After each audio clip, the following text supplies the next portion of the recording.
אין שומעים לו לפני שיכול לומר לו למחר אתה יוצא ממנה ומעלה לפני תהרי חייב לטפל בה. אמר רבי יהודה, מה הכיסבה בקרי, אלא אם שיש בה כדי תפילה. המקבל צוות חברו והאכלה, חווה או שנזרפה עם מכת מדינה היא גמרא יום רביעי ראש חודש אדר ב' ראש חודש א' לפרנסים לבית המדרש חלואני la famille Helwani à la mémoire de Camille Helwani et Ethel Perez à la mémoire de Shlomo Perez et le Sisterhood of the Spanish Portuguese. Amar le Rav Yehuda le Ravin bar Rav Nachman. Rav Yehuda il a dit à ce rabbin, Ravin bar Rav Nachman, Ravin Ahi, Ravin mon frère, Lotisbon Ar'a, il ne faut pas acheter une terre d'Esmicha Lemata, qui est proche d'une ville. Ça veut dire proche de la ville. Rashi il dit, regardez, Lotikne Sadeh Smucha La'ir, proche de la ville, She'en Bene Adam Sholet Betba Tamid. Parce que la mauvaise œil, les gens y passent tout le temps à côté, et il y a le inyan de Ainara. De Amar Rabbi Avahu Amar Rav Huna, Amar Rav, Asur Lo La Adam, il est interdit pour la personne, Sheya'amod al Sedeh Havero, de se tenir près du champ de son ami, Besha'a she'omedet bekamoteha, au moment où les gerbes ils sont pleins et c'est presque la période de la récolte. Il faut pas trop les regarder. Hein, regardez qu'est-ce qu'il dit Rashi. Shelo yafsidenna be'ain hara, pour ne pas qu'il fasse des dégâts avec son œil. Hein. Alors la Gemara elle dit, Eni, comment tu peux dire comme ça? Veha ashkihenhu Rabbi Abba le talmidei de Rav Amar lehu. Alors Rabbi Abba il a dit aux étudiants de Rav, il leur a dit, comment vous expliquez ces psukim là? Beha nekrae. Alors dans Devarim c'est marqué, Baruch ata ba'ir, béni sois-tu quand tu es dans la ville, ou Baruch ata basadeh, béni sois-tu quand tu es dans le travail, dans le champ. Baruch ata bevoecha, béni sois-tu quand tu viens, ou Baruch ata betzetecha, et béni sois-tu quand tu sors. Ve amroule hachi amarav. Il leur a dit, les Talmidim ils lui ont répondu, voici ce qu'il a dit notre rabbin. Parce que qu'est-ce que ça veut dire? Baruch ata ba'ir, Baruch ata basadeh. Qu'est-ce que concrètement, qu'est-ce que ça veut dire? Alors la Gemara elle donne quelques explications. Baruch ata ba'ir, béni sois-tu dans la ville, sheyehe betra samuch le bet hakeneset. C'est quoi la vraie beracha? Quand tu habites dans une ville juive, et non seulement ça, tu as une synagogue à côté de toi, comme ça, tu peux aller prier très souvent, Shahrit, Minha et Arbit. Alors c'est ça, Baruch ata ba'ir, c'est quoi la beracha?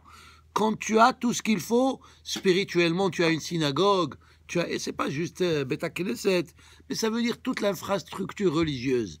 Ça veut dire, avant d'habiter dans une ville, il faut s'assurer qu'il y a une synagogue, qu'il y a une école juive, qu'il y a un mikvé pour les femmes, qu'il y a une école juive pour les hein? Un boucher et le kasher. Aujourd'hui, il n'y a pas de boucher au Canada. Hein? Alors, c'est ça, Baruch ata ba'ir. Hein? Rav Ovadia Yosef Zichrono Livracha, dans son explication de la Haggadah shel Pesach, il y a là-bas, Keneged arba'a banim dibera Torah. Ehad Chacham ve Ehad Rasha. Alors là-bas, il explique un passage par rapport à ce qu'on dit. Il dit, Rasha ma'u omer, un Rasha quand il veut venir habiter quelque part, ma'aboda. S'il y a un travail, ça y est, il n'y a pas de travail, même s'il n'y a pas de synagogue, c'est pas grave.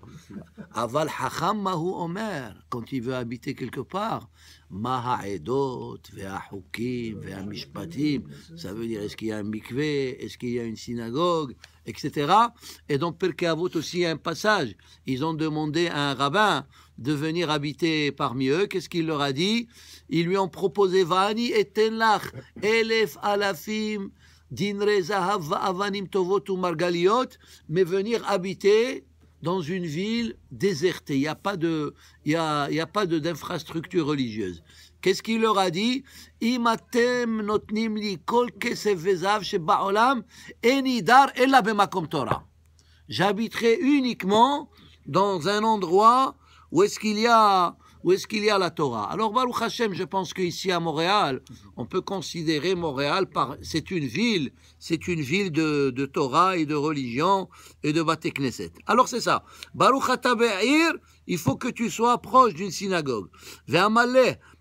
Alors c'est ça. Baruch ata basadeh, c'est quoi? Béni sois-tu dans le champ. Ça veut dire le travail, parce que autrefois, chacun il avait son champ et il travaillait. Comme ça, tout est bien, tout en commerce, il soit proche de la ville. Comme ça, tu n'as pas besoin d'aller très très loin pour aller au travail et revenir. Quand c'est à côté, c'est plus pratique. Hein? Regardez qu'est-ce qu'il dit Rashi. Krovim la'ir, shelo yehe torah leachnis aperot. Parce qu'il faut à un moment donné cultiver, couper les fruits. Et si tu habites très loin de la ville, alors ça va te prendre beaucoup de transport pour les ramener. Ça, c'était dans leur temps. Mais aussi, aujourd'hui, aujourd'hui, Baruch Hashem, il y a des moyens de transportation, etc. Mais quand même, c'est mieux d'habiter le plus proche que possible, proche de ton travail, naturellement dans la mesure du possible. Des fois, c'est pas possible. Baruch ata bevoecha, béni sois-tu quand tu viens chez toi à la maison. Regardez qu'est-ce que la Gemara elle dit. Shelo timtsa ishtecha safek nida besha'at bi'atcha min haderech. Ça veut dire quand tu reviens tu as été en déplacement et tu reviens, ta femme, elle est propre, et comme ça, tu peux faire la mitzvah. Ou baruch ata betzetecha. Alors c'est ça. Baruch ata bevoecha. Tu viens et ta femme, elle te dit baruch haba, veux-tu quelque chose, mon chéri, etc. Oui. Alors c'est ça. Ça fait que. Ou baruch ata betzetecha. Et béni sois-tu quand tu sors. C'est seulement les chez Yehiou. Chez Yehiou. C'est etzae me'echa. Regardez ça comment c'est beau. Baruch ata betzetecha. C'est quoi la beracha quand tu quittes ce monde? Ata yotze min ha'olam. Sheyehiu tse'etzae me'echa kamocha. Ça veut dire quand tu quittes ce monde et tu as fait des enfants et tu es content du résultat des enfants que tu as eus parce que c'est des bons enfants, ils sont dans le bon chemin.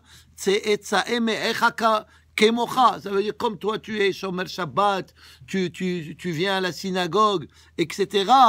Alors c'est ça la vraie joie. Ça veut dire que finalement, l'homme il peut beaucoup réussir dans sa vie, il peut faire des millions, etc. Mais si ses enfants ils sont pas dans la bonne voie, alors il n'est pas vraiment heureux quand il quitte ce monde. Hein. C'est quoi la vraie joie? C'est quand les enfants ils réussissent. Là-bas dans Parashat Vayhi, quand Yaakov Avinu il voulait bénir Yosef, c'est marqué là-bas. Vaybarech et Yosef Vayomar, Ephraim ou Menashe, Kerouven ve Shimon Yuli. Hachamim ils disent quoi? Il est en train le passage qui nous dit qu'il va bénir Yosef, mais il est en train de bénir les enfants de Yosef. Et Hachamim ils disent c'est ça. La bénédiction que Yaakov Avinu il donne aux enfants de Yosef, c'est la vraie bracha pour Yosef. Ça veut dire la vraie bracha, c'est quand tes enfants ils sont dans le bon chemin. Et des fois, malheureusement, il y a des parents, leurs enfants, ils ont complètement quitté. Hein? Non seulement la religion, mais autre chose aussi. Alors, la personne, elle n'est pas satisfaite. Ve'amal lehu Rabbi Yohanan, lo amar hachi. Rabbi Yohanan, maintenant, il va expliquer ces psukim d'une autre manière. Alors, il dit, Baruch ata ba'ir. C'est quoi, béni sois-tu quand tu es dans la ville? Alors, on a dit, c'était quoi? Selon le premier rabbin, il faut la synagogue proche de ta maison. Mais ce Hacham, il dit non. Il faut qu'il y ait des toilettes proches de ta maison, de ta table. Parce que vous savez, ça veut dire autrefois, il n'y avait pas les toilettes dans les maisons. Il fallait sortir dehors. Et des fois, c'était pas pratique, hein. Alors, c'est quoi la beracha? Par exemple, quand un agent immobilier vient te vendre une maison, il te dit, tu sais, cette maison, et elle a une toilette. Oh, elle a une toilette, le prix, il a augmenté.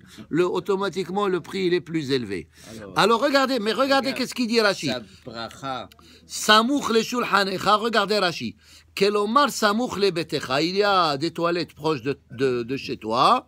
Shelo titzarech leharhik basadot. Il ne faut pas que tu ailles loin dans les champs, parce qu'autrefois, c'est comme ça, il y avait comme des toilettes pour tout le monde.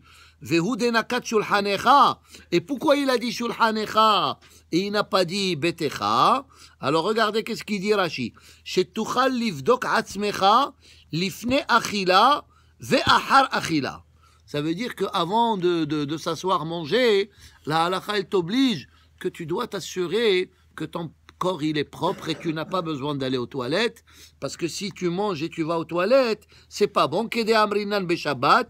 Alors comme on a étudié, il rapporte un passage de la Gemara qu'on a déjà étudié.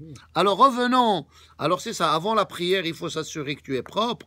Après, avant de manger, après manger aussi pendant la prière, on a dit. Avant de prier, il faut s'assurer que le corps il est propre. Comme il doit être propre à l'extérieur, il doit être propre aussi à l'intérieur. C'est ça. Rabbi Yochanan le ta'ameh, de Amar, sechar pesiot yesh. La Gemara elle dit, pourquoi Rabbi Yochanan il n'a pas expliqué comme le premier rabbin que Baruch hataba'ir shiye betra samouch le beta knesset? Pourquoi Rabbi Yochanan il n'aime pas cette explication? Rabbi Yochanan, la Gemara elle dit, Rabbi Yochanan il pense que si la synagogue elle est loin, c'est encore mieux. Pourquoi? Parce que tu as sachar pesiot. Ça veut dire, tu as le sachar, que tu marches, tu habites loin, et tu vas marcher, et chaque pas que tu marches, tu es en train de faire une mitzvah, parce que tu marches. Alors lui, il dit, c'est pas un avantage d'avoir une synagogue proche de chez soi, parce que tu as sachar pesiot. Baruch ata bassadeh, béni sois-tu dans le champ, qu'est-ce que ça veut dire? Baruch ata basadeh, quand tu fais des affaires et quand tu investis ton argent, il faut pas l'investir dans une seule activité. Ça veut dire diversifier. Meshulashim, ça vient du mot shalosh. Ça veut dire il faut pas un tiers. Alors shlish batevoa, le tiers dans l'agriculture, shlish bazetim, les olives, ou shlish bagefanim, les raisins. Ok, autrefois c'était ça, mais aujourd'hui ça peut être autre chose. Aujourd'hui on n'a pas, on fait pas des olives et tout ça. Baruch ata bevoecha ou baruch ata betzetecha, qu'est-ce que ça veut dire ça? Shetehe yetziatcha mina olam, kebi'atcha la'olam. Ça veut dire on prie que quand tu sors de ce monde, que tu sois propre spirituellement, comme quand tu es rentré. Ma bi'atra, comme quand tu es rentré la olam belohet. Quand tu es rentré, tu étais pur, tu n'as fait aucun péché quand tu étais dans le ventre de ta mère. Et d'ailleurs, non seulement ça, tu as pu étudier toute la Torah, comme on a dit, avec le malach, il t'a enseigné toute la Torah, et avant de sortir, qu'est-ce qu'il fait le bébé? Le Talmud, il dit, mashbi'in oto. On lui dit, jure, tehe tzaddik ve'al tehi rasha. Soit, assure-toi que dans ce monde, tu vas bien te comporter, tu vas être un tzaddik et tu vas pas être un rachat. Alors quand la personne, elle vient dans ce monde, elle vient belohet, mais quand on quitte ce monde, des fois, la neshama, elle a été infectée avec tous les péchés que nous avons faits. Alors ça, c'est pas Baruch ata betzetecha. Baruch ata betzetecha, tu sors comme quand tu es venu. D'ailleurs, il y a un lien avec la paracha de la semaine. Vous savez, c'est marqué on parle de la donation que les béné Israël, ils ont fait pour la construction du Mishkan. Et c'est marqué là-bas, veikhouli teruma. Et qui n'ont qu'à, la kahat en hébreu, c'est prendre. Hein? Alors normalement, il aurait dû dire veitenu, donner teruma. Pourquoi il dit veikhou la kahat? Et Hachamim ils disent, justement, quand on donne de la tzedaka, c'est pas quelque chose qu'on donne, c'est quelque chose qu'on prend pour nous. On prend pour nous pour Pour quand? Pour le Olam Haba. Parce qu'après 120 ans, l'homme ne prend pas avec lui lo kesef velo zahav velo avanim tovot umargaliot et la Torah ou ma'asim tovim. C'est pour ça que la Torah dit veikhouli teruma. Et le Talmud, il donne un exemple. Il dit, un bébé, quand il vient dans ce monde, il a les mains fermées, comme ça. Pourquoi? Parce qu'il veut conquérir le monde entier. Mais quand la personne, elle meurt, elle va avec les mains ouvertes. Ça veut dire, je n'ai rien pris avec moi. Voilà. Alors ça veut dire, alors c'est ça, veikhouli teruma. C'est pour ça que la Torah, quand elle parle de la tzedaka, elle dit pato tiftah, ouvre ta main. Mais la Torah, elle utilise 2 fois, pato tiftah, ouvre ta main. Pourquoi 2 fois? Parce que comme si on veut te dire, quand tu vas mourir, tes mains, ils vont être ouvertes. Ça veut dire tu ne vas rien prendre avec toi après 120 ans. Alors c'est ça le inyan de la tzedaka. Hein? Pas seulement pour le tzedaka, mais pour tous les commandements. C'est ça, pour tous les mitzvot. En adam et la Torah ou ma'asim tovim. Que c'est pour ça que la Torah te dit veikhouli teruma. Ça veut dire que c'est ce que tu prends pour toi-même. Ma bi'atcha la'olam belohet, avitzitcha ba'olam belohet. La kashia. Alors maintenant la Gemara elle dit pourquoi il y a différentes commentaires entre ces rabbins. Alors on a dit que le premier rabbin il a dit il faut pas que le champ il soit trop proche de la ville parce que les gens ils vont lui faire aïn hara. La Gemara elle dit mais il y a dans un cas où c'est permis. Hademe haddar le shura veratuka. Ça veut dire que si tu as un champ et le champ il a une clôture et même si les gens ils passent à côté, ils ne vont pas voir. À ce moment-là, c'est permis. Ça veut dire, s'il y a une clôture certainement invisible, ça veut dire une clôture où les gens, même si tu as le champ, ils vont pas voir. Alors ça, c'est permis. Hein? Il peut faire un mur. C'est ça la clôture. Ça veut dire quelque part où les gens ne voient pas. Maintenant, la Gemara elle continue avec le inyan de Aïn Hara. C'est marqué là-bas dans le livre de Devarim que si on suit le chemin de la Torah, Hachem il va éloigner de nous kol holi, toute maladie. Hein? Et c'est quoi kol holi? De quelle maladie? Amarav zu'ayin. Ça veut dire Hachem, il va nous enlever la maladie de Aïn Hara que les gens ils vont faire contre nous. C'est comme Hachamim ils disent, celui qui a peur de Aïn Hara, qu'est-ce qu'il doit faire? Il doit dire un pasouk. Ana mizar'a de Yosef. Moi, je fais partie de la descendance de Yosef, Yosef as-Sadiq, Delash al-Tabe Enabisha, que la Aïn Hara, il ne peut pas l'atteindre. Parce que Yaakov Avinu, quand il a béni, Yosef, il a dit, Ben Porat Yosef, Ben Porat Ale Aïn. Hachamim, ils disent, Al tikre Ale Aïn, et la Ole Al Aïn. Ça veut dire, il dépasse l'œil, il n'y a pas Aïn Hara, Ena Sholet Etbo. Et Hachamim, ils disent, pourquoi? Pourquoi Yosef, il a eu cette beracha? Parce que Midda keneged Midda. Deux raisons. Étant donné qu'il n'a pas fait la Avera avec Eshet Potiphar, ça veut dire il n'a pas laissé ses yeux regarder quelque chose qui est interdit, alors il a été récompensé avec l'œil, Midda keneged Midda. Et la deuxième explication, Hachamim disent quand Yaakov Avinu, il a été rencontré Yosef, il a été rencontré Esav après plus de 22 ans qu'il n'a pas vu, et il a voulu faire la paix quand il a quitté Lavan. Alors les femmes, ils marchaient pour rencontrer Esav, et leurs enfants, ils étaient derrière eux. Pourquoi? Pour protéger leurs enfants en cas où Esav, il va leur faire du mal. Mais là-bas, c'est marqué Yosef vers Rachel. Normalement, c'est Rachel et Yosef. Hachamim, ils disent non. Parce que Yosef, il a dit Esav hu racha. Esav, c'est un racha. Et Rachel, elle était belle. Vers Rachel, yefat to'ar v'yefat mar'e. Il n'a pas voulu que Esav, il porte son œil, son mauvais œil, Aïn Hara, sur sa mère Rachel. C'est pour ça qu'il a été avant sa mère pour bloquer la vision de Esav. alors ça veut dire, étant donné qu'il l'a protégé par rapport à l'œil, il a été béni par rapport à l'œil. Rav l'État, mais des Rav, regardez qu'est-ce qu'elle dit la Gemara. Des Rav Salik, les Bekivré, Rav, il a été au cimetière, Avad Maïde Avad, il a dit quelques psukim de Torah, ça veut dire des psukim de Kabbalah. Regardez qu'est-ce qu'il dit Rashi. Avad Maïde Avad, Yodea Haya, Lilhosh ala Kevarot. Ça veut dire, il savait dire des psukim sur les tombes, ou le Havin, et par rapport au psukim qu'il disait, il comprenait al kol kever bekever be'eze mitamet. Il disait des psukim, il disait, même qu'il connaissait jamais ces personnes-là, il disait celui-là, il est mort par rapport à une maladie. Celui-là, il est mort, il a fait un accident. Celui-là, il est mort d'une façon naturelle. Il savait comment chaque personne elle est morte. Alors il disait comme ça. Avad maïde avad. Amal, regardez qu'est-ce qu'il a dit. Tish'im ve tish'a. 99% des gens, ils meurent be'aïn ra'a par rapport à aïn ra'a ve'had bederech eretz. Et il y a une exception sur 100, il y a une personne qui meurt d'une façon naturelle, alors que les autres, ils meurent par rapport à aïn ra'a.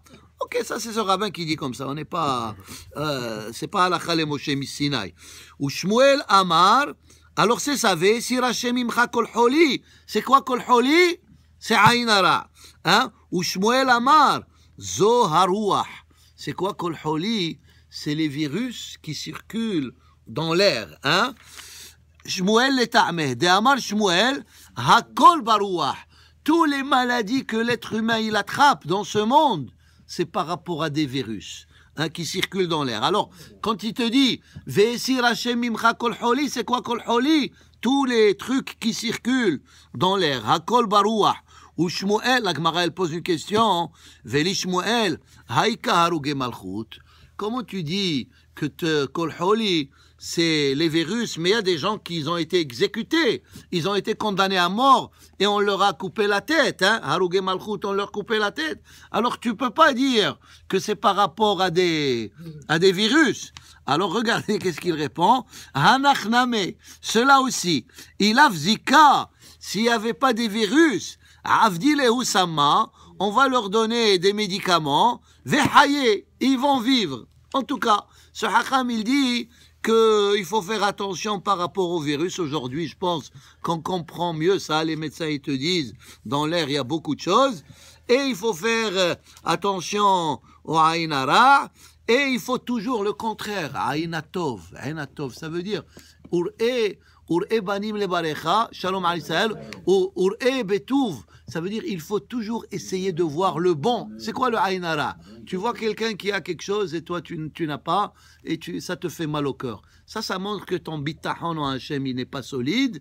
Et le contraire, il faut, quand tu vois quelque chose c'est ton ami, tu dois le contraire, tu dois dire Baruch Hashem, que Hashem il lui donne encore plus. Alors c'est ça le inyan de ce que nous avons étudié. Baruch Adonai Leolam, Amen ve Amen. Rabbi Haim Akashi Omer Tzakos Baruch Hu Yitzhak Israël, Lefichach Yibalaim Zon Shon Avetz Matzko Agdil Torah ve'Yadir Yid Gadal. Amen. Alors le Zohar, il parle d'une partie de la prière. Regardez, on dit dans le Yotzer, juste après qu'on a commencé le Yotzer, on dit regardez. El Baruch, Akadosh Baruch Hu, il est béni, Gedol Dea, il a l'intelligence de l'univers entier. Hechin Ufaal Zaore Hama, et celui qui a créé toute la nature. Tov Yatzar Kavod Lishmo, il a créé la lumière, Tov, et la Torah, qu'il est Kartov, pour sa gloire. Natan Meorot, Natan Sevot Ozo, Pinot Sevot Gdushin Shaddai. Si vous regardez là-bas, c'est marqué en forme d'Aleph Bet. Hein? El, Aleph, Baruch, Bet, Gedol, Gimel. Ça continue jusqu'à Taf. Romeme, Shaddai, Shin, Tamid. Alors c'est le Taf. Alors le Zohar, il dit que ça c'est un Shevach extraordinaire que nous faisons à Kadosh Baruch Hu. Alors il rentre dans des termes de Kabbalah, mais on va essayer de simplifier ça. Alors il dit, Vino Amadona Elohenu Alenu Maasedenu Konene Alenu Maasedenu Konenehu El Baruch, la prière de El Baruch qui suit le système alphabétique. On a dit combien de systèmes alphabétiques il y a? Il y a 3. Il y a Aleph Bet en ordre, il y a en désordre, on appelle ça Taf, Shin, on commence de la fin et on finit par Aleph. Et ensuite, il y a le 3e système, c'est le Atbash. Ça veut dire Aleph, Taf, Bet, Shin. Il y a 3 systèmes d'alphabet et ils sont les 3 mentionnés dans le Tahanunim que nous faisons. Regardez, dans les Tahanunim que nous faisons, c'est marqué, regardez. Anshe Emuna Abadou, ça commence avec Aleph. Ba'im Bekoach Ma'asehem, Bet. Alors ça suit le alphabet.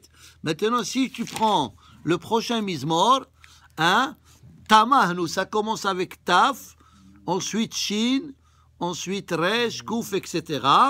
Et si tu prends le 3e chapitre de ça, Elohenu velo avotenu, il y a le Atbash. Al ta'as imanu kala, ça commence avec un Aleph. Tohez yachaba mishpat, c'est un Taf. Ensuite, Bevo tochecha nigdecha, Bet, ensuite Shin. Comprenez? Il y a 3 systèmes de alphabet. Il y a en ordre, il y a en commençant par la fin et revenir à Aleph, et il y a, tu prends la première lettre et la dernière lettre. On appelle ça Atbash. Il y a des raisons, par exemple, vous prenez le Moussaf de Shabbat que nous lisons. Regardez, dans le Moussaf de Shabbat, qu'est-ce qu'il y a dans le Moussaf de Shabbat? Alors, il y a Tikanta Shabbat Ratzita Korbenotea. Alors là-bas aussi, ça commence avec un Taf, ensuite Shin. Regardez, Tikanta c'est Taf, Shabbat Shin, Ratzita Resh, Korbenotea Kouf, Tzadeh. Alors, et là-bas, ça suit. Alors, comme si en semaine, on dit El Baruch, on suit l'ordre alphabet, mais le Shabbat, on commence par la fin et on va au début. C'est quoi le Inyan? Alors, je vais vous expliquer un secret, un sod de la Kabbalah. Le Aleph, c'est la Emouna absolue en Dieu. D'ailleurs, le Aleph, Emouna, ça commence avec un Aleph. Quand on dit Amen, hein, Amen, c'est quoi? C'est Emouna. Alors, et d'ailleurs, on a dit plusieurs fois que le Aleph, il représente Hakadosh Baruch Hu. Parce que dans le Aleph, tu as le Vav et tu as le Yud et le Yud. Dans la lettre Aleph, comment elle s'écrit? Tu as le Vav et le Yud et le Yud. Ça, c'est Yud Ke Vav Ke, c'est 26. C'est le nom d'Adieu, c'est le nom de Hakadosh Baruch Hu. Hein? Alors, quand on dit le Aleph,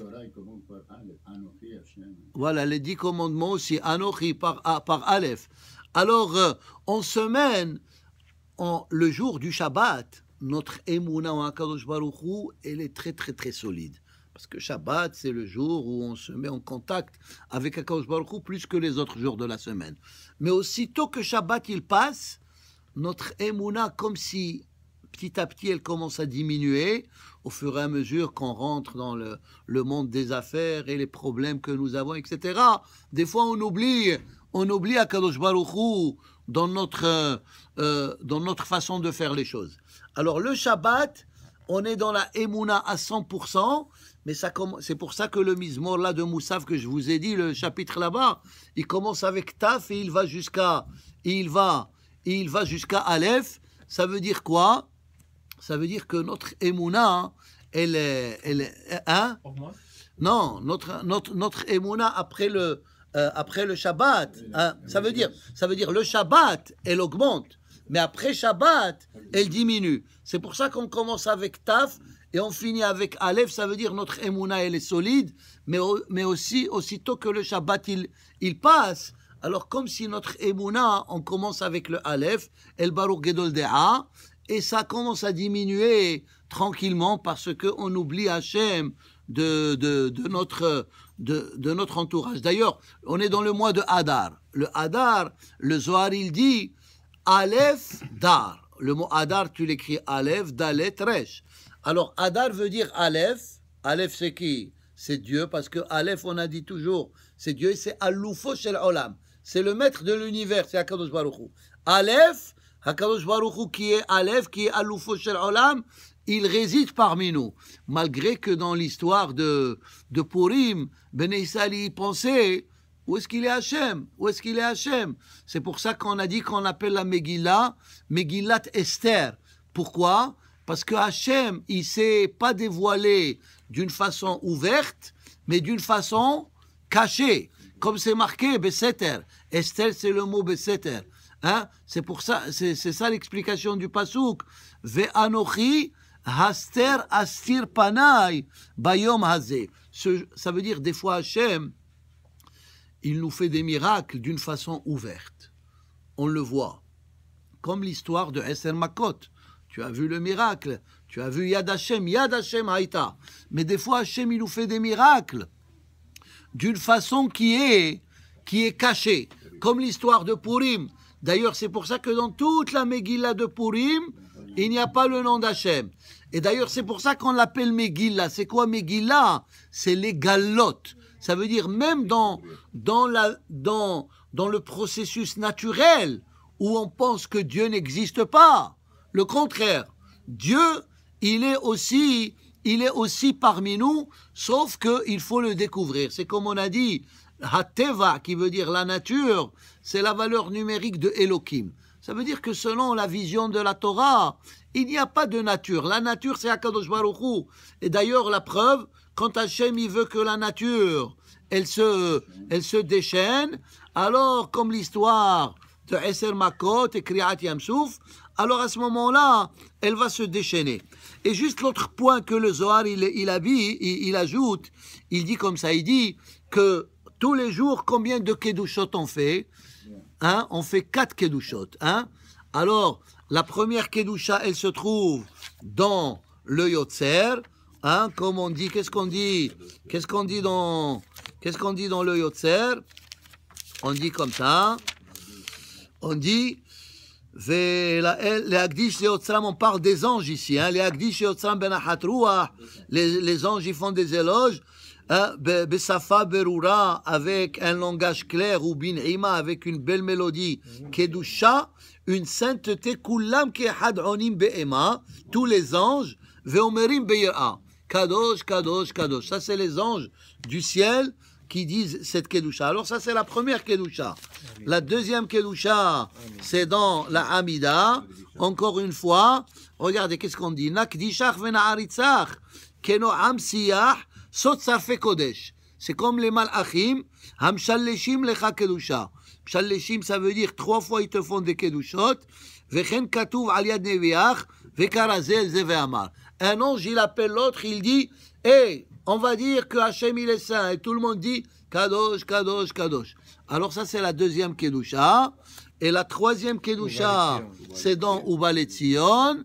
Et la quatrième Kedusha, c'est dans la prière de Mincha. On dit Nakdishach. Alors, il dit ici, le Zohar, il explique que ces 4 Kedushot, c'est des éloges à Kadosh Baruch Hu, et ils sont des éloges extraordinaires. Et chaque Kedusha, elle a son degré de sainteté. D'ailleurs, on a dit, pourquoi, c'est quoi tzaddik? Comment on écrit le mot tzaddik? Tzadé, Dalet, Yud et le Kouf. Le Kouf, valeur numérique 100, ça veut dire un tzaddik qui doit faire 100 bénédictions par jour, comme on a dit. Mais aberachot bechol yom. Et le tzadé, c'est 90. Nous devons répondre Amen 90 fois par jour. Alors, si tu fais la Hamida de Shahri, tu réponds Amen au moins 19 fois, et la Hamida de Minha, et les autres prières, etc. Alors, ça fait 90. Alors, Tzadik. Et le Dalet, c'est quoi? Dalet Kedushot, comme on l'a dit, les 4 Kedushot. Et le Yud, c'est le 10. C'est quoi 10? 10 Kaddishim. Il faut écouter par jour, ou bien il faut dire 10 Kaddishim, Kaddish.